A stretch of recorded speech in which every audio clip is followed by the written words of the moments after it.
Bogleheads Guide to Investing Part 6, College Planning, Windfall, and the Final Money Lesson. In Part 5, we saw that diversification is not just an investing word, but a way of survival.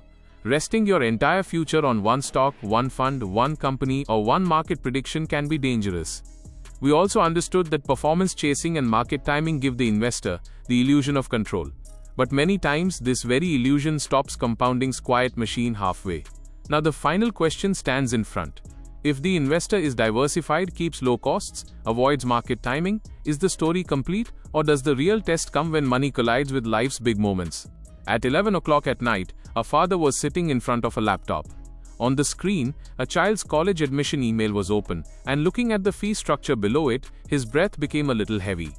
He had saved money for years, done SIPs, endured market crashes, and each time convinced himself that he was doing it for the future.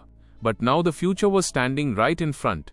The question was not whether the market would go up or down. The question was, will my planning be able to handle my child's dream? Right here, Part 6's final mystery begins. The real meaning of investing is not a portfolio statement but real-life decisions, where emotions, family and money come together in front of you. The story of the Bogleheads now steps outside the charts and comes to the home's dining table, where parents take decisions like children's education, retirement, inheritance, settlement, and suddenly received money. Because money is not meant just to grow, money is meant to come in handy at the right time for the right work. And this very difference draws the line between an investor and a speculator.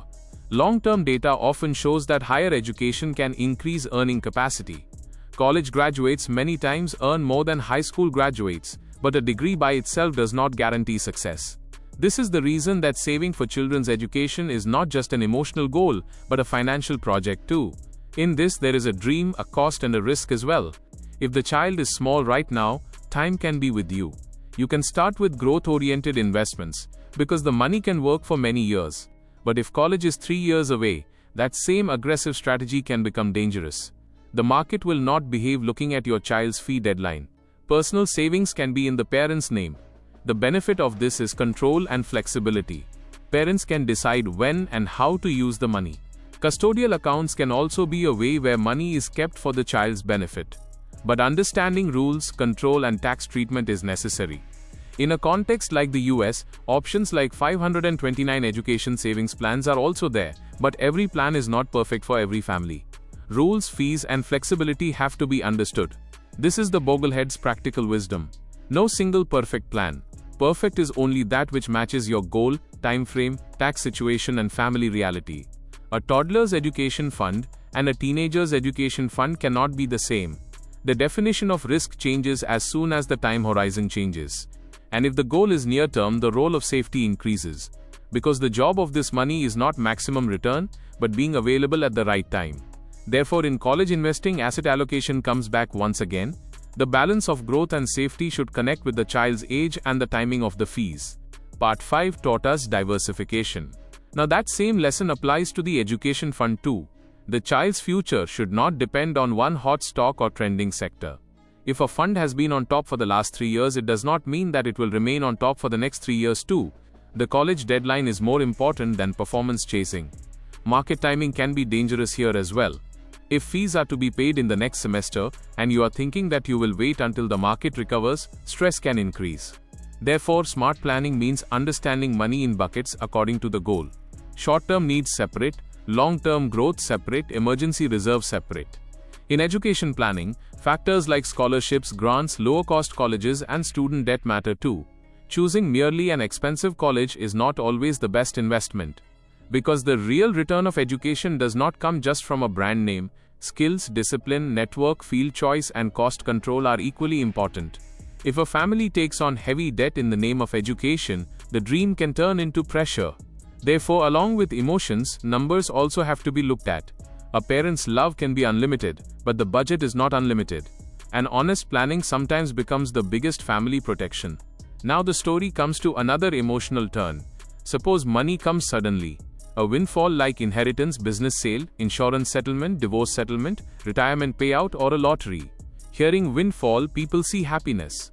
But Bogleheads explain that sudden money brings not just happiness, it can also bring confusion, guilt, fear, and pressure. A lottery winner can feel himself lucky as well as unworthy. From the outside, people will celebrate, but from the inside, the burden of decision can be very heavy. An entrepreneur sold a business. The bank account became big, but waking up in the morning he feels, what is my purpose now? After a divorce settlement, someone can get hope for a new life, but in that same money, pain, loss, and the memory of a broken relationship can also be attached. Inheritance is not just wealth. Many times, it is a reminder of the absence of a loved one. Money comes, but emptiness also comes in the heart. That is why the very first rule with sudden money is pause. Do not jump into a big house, car, business deal, or risky investment immediately. In Bogleheads style, the simple advice is to keep money in a safe account and avoid big decisions for at least a few months. A 6-month pause is powerful because the first wave of emotions slowly settles down. The decision that felt urgent earlier might feel unnecessary later. A sudden large sum creates an illusion that now all problems of life have been solved. But taxes, inflation, spending, and relatives' expectations can quickly break that illusion. Therefore, the next step is estimate. What can this money actually do? House, education, retirement, debt payoff, healthcare, charity, or just comfort for a few years? Then a wish list is made. But a wish list should be a life direction list, not a shopping list. How do you want to live? Whom to help? Which risk to avoid? Professional help can also be necessary. Experts like a certified public accountant, estate attorney, or fee-only financial planner can give clarity in complicated decisions. But hiring an expert does not mean leaving your responsibility. Even after taking advice, basic understanding remains the investor's own shield. The biggest revelation is this very thing. Money decisions do not fail because people do not know how to run a calculator. They fail because money collides with emotions. This same thing was seen in market timing in Part 5. Fear pulled the investor out, greed put him into a hot fund, and regret confused him again. The same happens in a windfall too. Happiness can cause overspending. Guilt can cause unnecessary giving. Fear can freeze money. Therefore, protect sudden money first, then understand, then plan, and then allocate slowly. This is mature investing behavior. If there is high interest debt, understanding it is necessary. If there is no emergency fund, making it is necessary. If retirement is weak, a windfall can strengthen it. Ignoring taxes can also be a big mistake. Settlement, inheritance, lottery, or business sale, in every case, tax rules can be different. And family pressure is real too. Upon receiving sudden money, relatives, friends, and people with once-in-a-lifetime opportunities can appear in front of you. Therefore, boundaries are also a part of financial planning. Giving an immediate answer to every request is not necessary. Every opportunity is not truly an opportunity. College planning and windfall management look like two different topics, but the heart of both is the same. Purpose before product. First understand the goal, then understand the time frame, then understand the risk, then choose the investment. The reverse order takes the investor to expensive mistakes. Now look back at the journey of the entire series. In Part 1, we came to know that financial freedom begins with lifestyle, not stock picking. The borrower mortgages the future, the consumer merely gets through the months, and the keeper starts the real journey by saving a portion of his income for the future. In Part 2, we saw compounding. Even an investor with an ordinary income can build extraordinary wealth with time, patience, and regular investing. Part 3 gave a warning that inflation can steal your purchasing power. Therefore, money should not just be saved, but protected and grown in real terms. Part 4 explained that asset allocation, costs, and taxes are the hidden machinery of the portfolio. The wrong mix or high cost can weaken compounding. Part 5 showed the test of behavior. Diversification, avoiding performance chasing, and understanding the illusion of market timing give the investor the strength to endure. And now Part 6 completes the whole story. The final purpose of investing is handling life's big decisions with dignity and clarity. Boglehead's philosophy is not very flashy. It does not make you a superstar investor, but rather makes you a disciplined, informed, and calm investor. Real wealth is not that which is seen on social media. Real wealth is that which can handle a child's education, retirement's peace, emergency safety, and the responsibility of sudden money. Now imagine that father again who was scared looking at the college fees. If he had started planning years ago, kept risk right, and avoided market noise, that fear can decrease.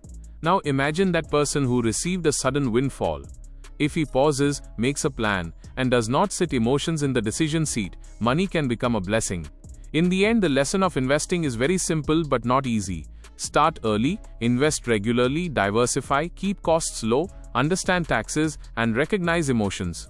Because money does not give wisdom by itself. Wisdom comes when money works under your values, goals, and discipline. Perhaps this is the biggest message of the Bogleheads Guide to Investing. Wealth is not a shiny secret, but the result of quiet habits. And when the investor understands this, then the market does not remain merely a place of fear. It becomes a long, disciplined, and human journey of building the future. If this video has taught you something new, or if you feel this information should reach more people, don't forget to like and share the video. Your small share can become valuable and useful information for someone else. If you have any questions related to this topic, or if you would like to share your opinion with us, be sure to write in the comment box. We read every question and suggestion from you, because your feedback inspires us to create better content.